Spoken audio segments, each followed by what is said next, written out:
미키 셰프첼 봤고요. 제가 개인적으로 가장 기억에 남는 장면 한 개를 얘기하면서 영화에 대한 얘기를 간단하게 한번 해보려고 하는데, 자, 17번째 미키인 미키 17이 얼음구덩이에 빠졌다가 이제 크리퍼가, 우주벌레인 크리퍼가 이제 와가지고 얘를 잡아 먹죠. 먹는데 먹어서 뭐 씹어서 죽여버리는 게 아니고 입속에 들어갔다가 정신이 들어보니 크리퍼 애기들이랑 해가지고 다 합심해가지고 미키를 슉슉슉 위로 지상으로 끌어올려줘. 그래서 그 눈밭에 덩그러니 남게 돼요. 마치 살려준 것처럼 얼떨결에 이렇게 살아나게 돼요, 미키 17이. 근데 그때 우주 벌레들이 미키 17을 살려준 이후부터는 미키 17의 새로운 삶이 시작된 거나 마찬가지라고 저는 느껴졌는데, 우리가 세상에 태어나듯이 갑자기 흰 눈밭에 혼자 덩그러니 남게 되죠. 근데 그러다가 저기서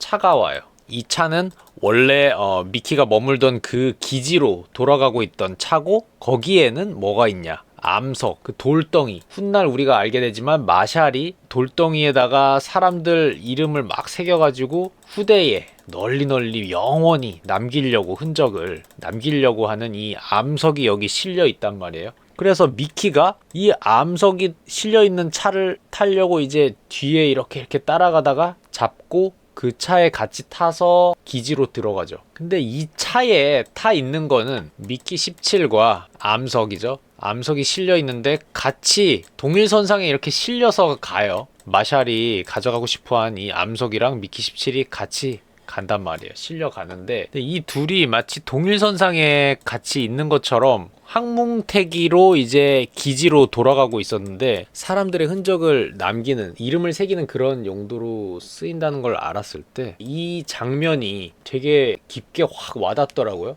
그러니까 아까 그렇게 차에 타 있던 그 장면이 확 생각이 났어요. 이 암석은 그렇게 사람들 이름을 적으려고 실려 있는데, 이 암석과 동일선상에 이렇게 실려가지고 가는 이 미키 17이라는 존재도 굉장히 중요한 것들을 새길 수 있는 존재가 아닐까라는 생각이 미치면서, 우리가 갑자기 태어나서 아무 의미도 없는, 사실 어떠한 목적과 의미가 사실 정해져 있는 것도 없는 이 인생을 살아갈 때 우리의 하나의 존재 자체로 느껴지면서, 거기 기지에 이제 차고지에 들어와서도 미키가 얼레벌레 또 어리버리하게 있다가 어떤 다른 차가 또 옆에 들어오면서 얼른 막 비키죠. 그리고 미키는 뭔가 이상함을 감지하고, 시간적으로도 3시 30분이지 뭔가 맞지 않은데? 라는 생각도 하게 되면서 분위기가 어떤 전환되는 시점이기도 해요, 약간. 그리고 우리는 나중에 알게 되지만 이것이 일종의 성장 동화와도 같은 5살의 미키에서부터 이어져 온 어떤 죄책감이나 두려움, 이런 엄청난 찌꺼기들이 쌓여있던 이 미키라는 존재의 성장 과정을 우리가 지켜보는 그런 시간이기도 했어요.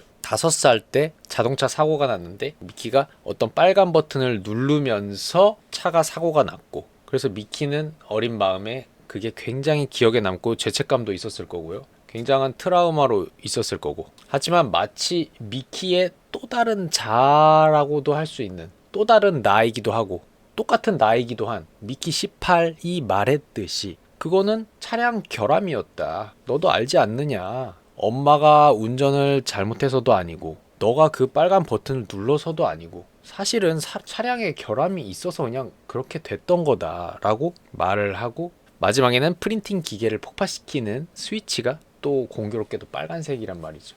그래서 그걸 자기 손으로 결국에는 누르고 폭파시키면서 자신의 두려움을 폭파시켜 버린 거고, 꺼지라고 말했고 발로 까버린 거나 마찬가지고, 이거는 이 시대를 살아가는 젊은 사람들도 마찬가지고, 나이를 불문하고 혼란스럽고 여러모로 고통스러울 수밖에 없는, 시대가 어떻든 간에 항상 인간은 태어났으면은 어쩔 수 없이 실존적인 그런 고통이 항상 따라다닌단 말이에요. 사실은 고통 성애자예요, 보면은. 왜냐면 일부러 그렇게 고통을 향해서 가는 면이 있거든요, 누구나 보면은. 그래서 미키도 결국에는 다른 사람들의 도움도 있었지만 자기 자신의 도움으로 정말 자기의 깊은 두려움과 죄책감과 혼란스러움을 어느 정도 극복해내는 그런 모습을 우리한테 보여주면서 앞으로 나아갈 수 있고 어두운 것을 자기의 의지로 자기의 선택으로 던져버리고 발로 차버리고 꺼지라고 할 수 있는 그런 단단해지는 과정을 보여줬다.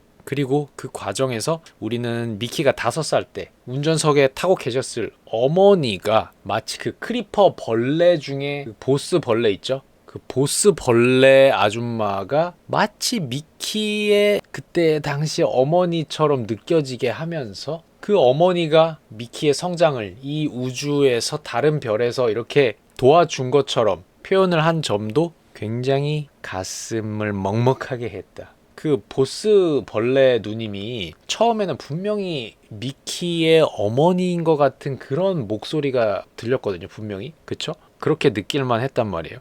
그런데 점점 이제 화도 내시고 하면서 보스 벌레님이 막 걸걸해지시더라고요. 목소리가. 근데 어쨌든 확실히 이름도 마마 크리퍼라고 했나? 그러면서 어머니를 떠올릴 수밖에 없게 그런 표현이 있었어요. 하여튼. 그리고 미키 18 같은 경우는 그 전에 미키가 한 16번 정도 죽었을 때마다 계속 외부 요인에 의해서 죽었단 말이에요. 그런데 미키 18은 처음으로 자폭을 했죠. 자기 자신의 의지로 처음으로 죽는 순간이었고 그렇게 장렬하게 전사하는 미키 18을 보면서 미키 17은 정말 또 다른 나를 본 거죠. 말 그대로 정말 또 다른 나를 본 거예요. 근데 그것도 다 나란 말이에요.